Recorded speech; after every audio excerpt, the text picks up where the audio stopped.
Alhamdulillah pada kesempatan ini semoga kita semua yang hadir di ruang Zoom malam ini dari Sabang sampai Merauke diberikan sehat walafiat dan selalu ada dalam lindungan Allah Subhanahu wa taala. Amin.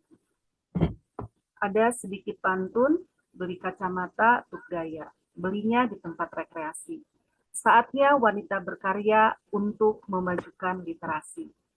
Insya Allah, webinar kali ini kita akan belajar bersama tentang tips and tricks menjaga mood membaca dan menulis dan cara jitu membuat artikel.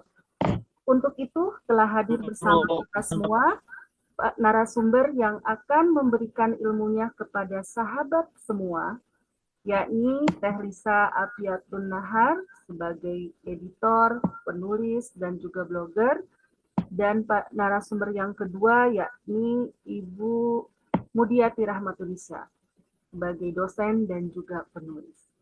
Assalamualaikum Teh Lisa dan Bu Mudi. Waalaikumsalam warahmatullahi wabarakatuh. Apa kabarnya? Alhamdulillah sehat ya. Alhamdulillah kita dapat ibu-ibu narasumber dapat meluangkan waktunya untuk kita semua di tengah kesibukan yang padat merayap tentunya ya. Baik, langsung saja kepada narasumber pertama, Teh Lisa silahkan untuk menyampaikan materi. Mangga Teh Lisa. Baik. Asyhadu an la ilaha illallah wahdahu la syarikalah wa asyhadu anna Muhammadan abduhu wa rasuluh. Amma ba'du, fa'udzu billahi minasyaitonir rajim. Bismillahirrahmanirrahim. Assalamualaikum warahmatullahi wabarakatuh. Waalaikumsalam warahmatullahi wabarakatuh. Alhamdulillah, saya bersyukur sekali karena hari ini kita semua diberikan karunia untuk bisa berkumpul dan insya Allah meraih berkah dan ilmu dari pertemuan malam ini. Jazakumullah sanal jaza, saya ucapkan kepada seluruh panitia yang telah memberikan kepercayaan kepada saya untuk berbagi tips dan trik menjaga mood membaca dan menulis. Bukan berarti saya lebih ahli ya dari ibu-ibu semua malam ini. Ini cuma sekedar berbagi saja apa yang selama ini memang mungkin menjadi salah satu, alhamdulillah, minat dan hobi.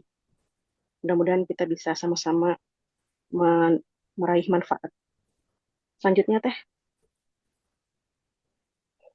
Baik. Membaca adalah salah satu dari sekian banyak medium untuk belajar. Sementara menulis adalah salah satu dari sekian banyak medium untuk merapikan pikiran dan berbagi ilmu dan informasi. Keduanya merupakan kemampuan dasar yang sangat penting, tidak saja dalam memperdalam pengetahuan dan mempertajam kemampuan berpikir kita, tetapi juga untuk menambah modal kedewasaan dan kebijaksanaan kita dalam bersikap dan berbicara. Next. Nah, masalahnya kita adalah manusia biasa, ya. Kita selalu bisa dihinggapi perasaan bosan, malas, dan enggan kapan saja. Nah, dalam dunia membaca itu ada istilah reading slump. Ya, reading itu artinya membaca, slump itu artinya kemerosotan. Jadi kumparan menjelaskan reading slump adalah istilah bahasa Inggris yang menggambarkan kemerosotan niat seseorang untuk membaca. Keadaan ini biasanya dialami oleh beberapa orang yang gemar membaca. Sementara dalam dunia tulis-menulis ada istilah writer's block. Ya, writers adalah penulis, block artinya itu ya halangan, kebuntuan, dan lain sebagainya. IDN Times menulis writer's block adalah kondisi seorang penulis yang mengalami kesulitan untuk menuliskan kata-kata atau membuat ide jadi sebuah karya tulis. Kemudian, jelaskan lagi, writer's block ini dialami oleh mereka yang biasanya terampil menulis, namun tiba-tiba seperti kehilangan kemampuan untuk menulis. Next, Teh. Oke, kita bahas dulu nih soal reading slump. Penyebab reading slump itu ada banyak. Yang pertama, misalnya membaca terlalu banyak buku dalam waktu yang bersamaan. Misalnya dalam satu hari kita bisa baca 3 atau 5 buku. Nah, kalau terlalu banyak tuh bisa menimbulkan kejenuhan, nah, minat bacanya jadi turun. Kemudian yang kedua, mencoba untuk membaca buku dengan tema atau bahasan yang berat. 3, membaca buku yang sebenarnya tidak disukai. kemudian adanya kesibukan atau perubahan besar di dalam hidup, terlalu banyak membaca buku dengan genre yang sama, tidak dapat menemukan buku yang cocok, dan membaca buku dengan halaman yang terlalu banyak. Next, Teh. Ya, bagaimana mengatasi reading slump? Ini saya kumpulkan dari berbagai sumber. Yang pertama, pilih buku dengan halaman yang sedikit. Jadi kalau biasanya kita jenuh dengan buku yang berat, dengan buku yang tebal gitu ya, coba dulu yang tipis-tipis dulu, seperti antologi cerpen, puisi, dan lain sebagainya. Jadi nanti kalau kita bisa menyelesaikan membaca buku yang halamannya sedikit, ada dua kepuasan yang kita bisa rasakan. Pertama, puas karena kita bisa menyelesaikan satu buku. Yang kedua, kita juga puas karena kita berhasil melawan reading slump. Ya. Kemudian yang kedua, cara untuk mengatasi reading slump, coba membaca buku yang disukai.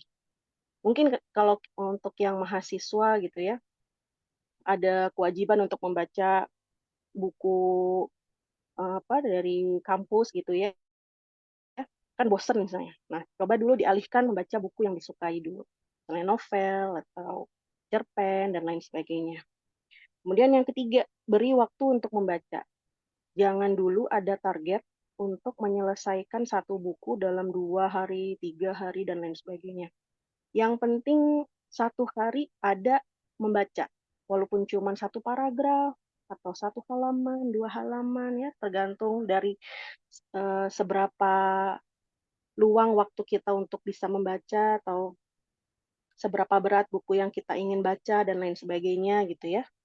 Jadi jangan ada target dulu nih harus selesai dalam waktu 2 hari, 3 hari. Enggak. Yang penting setiap hari ada membaca. Kemudian yang keempat, ubah lingkungan membaca. Nah, kalau kita bosan baca di rumah aja, di kamar aja, nah sekali ganti suasana, kafe, ke taman, ke perpustakaan gitu ya, sekalian refreshing. Kemudian yang kelima, menyimak ulasan buku dari berbagai platform.